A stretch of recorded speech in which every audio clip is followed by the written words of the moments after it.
Hey guys, welcome to 2021. What I'm going to do this year in regards to Stolen Valor is I am going to showcase individuals that are sent to me to validate their military careers. As of right now, I've got several possible Stolen Valor cases that I'm working on that people have sent me information, and I've gone ahead and sent out standard form SF 180 Freedom of Information Act requests to the NPRC, the National Personal Record Center on military records.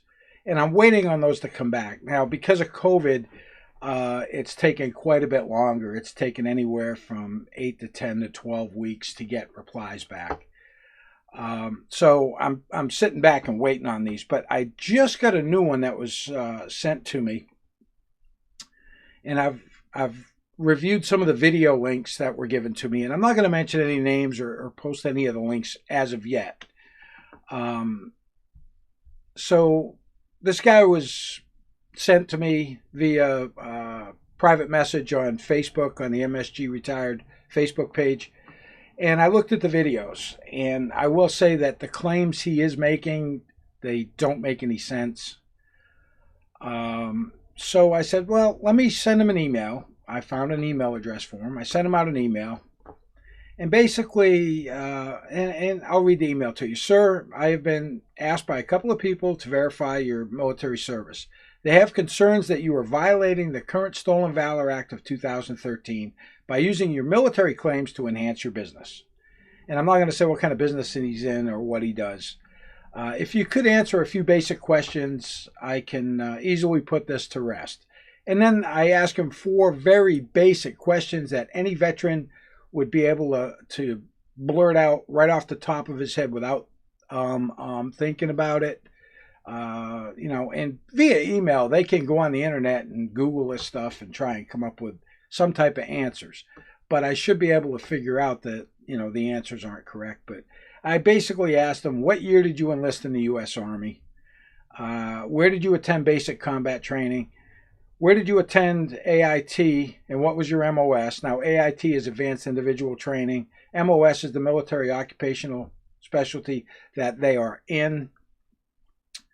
Where and when was your last combat tour? Because he does say that he had 3 combat tours, wherever that may be. However, he was born in the 60s, and I did hear him say he's 60 years old. So it would have been early 60s, which would have put him, if he went right in, I'm not even going to get into that yet. We'll wait until I get some firm information. And I also said, I have reviewed some of your claims you have made in your videos. They could be true, false, or embellished. However, I understand that over time a person's recall of events may become dulled. And then I just basically put in there, I'm a retired U.S. Army Master Sergeant MP who served from September 78 to October 2011. I do these investigations as a volunteer investigator. Thank you for any considerations on the above matter at hand.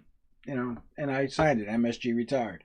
So that's what I sent them. So I get back, are you serious? Blah, blah, blah. How about you answer those questions for me, and then we can go from there, retired MSG. I said, all right. That's my reply to him. I very simply, let me just get to it. I answer the questions because they are very easy to answer questions for anyone who has served in the military.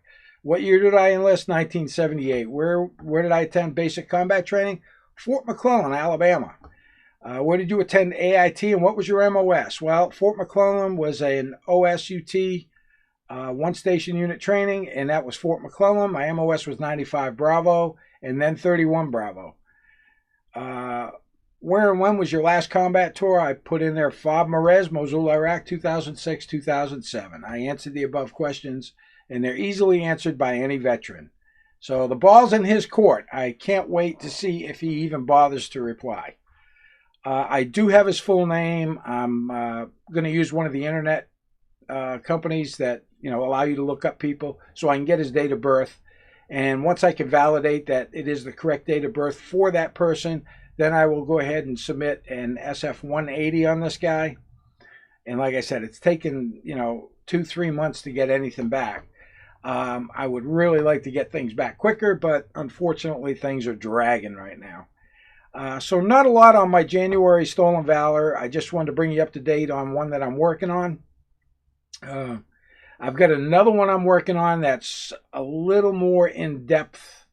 The person actually is a veteran, but has embellished their claims, and they have received tangible goods for their claims. However, it's questionable.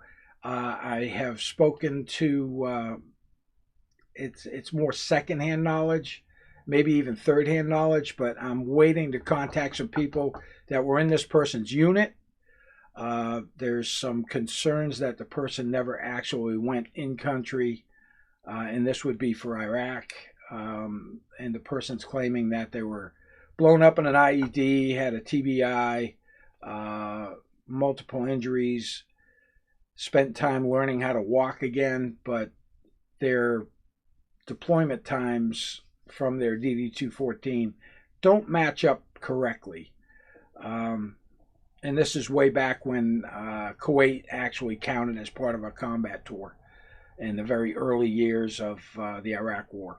So that's where we're at. I hope everybody had a good New Year's Eve, New Year's Day, and we're going to roll right into 2021, and I'm going to continue on. If I don't get anything back in the next 4 or 5 weeks and I can't do one of my own for February, I'll go ahead and highlight one of the other cases that I assisted with or had a part in from 5, 6, 7 years ago when I first started this. And then there was a time period where I kind of faded away from it.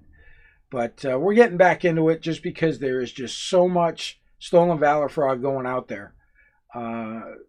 And so many people have responded to me wanting me to look into people's backgrounds. So I've been doing that. And, please be patient because it does take time. And thanks for watching the channel. Make sure you hit that subscribe button, hit the bell, and click all for all notifications so you get notified every time I upload some content. Thumb up, thumb down, doesn't matter. Just let me know you're there. Thanks. Have a great day.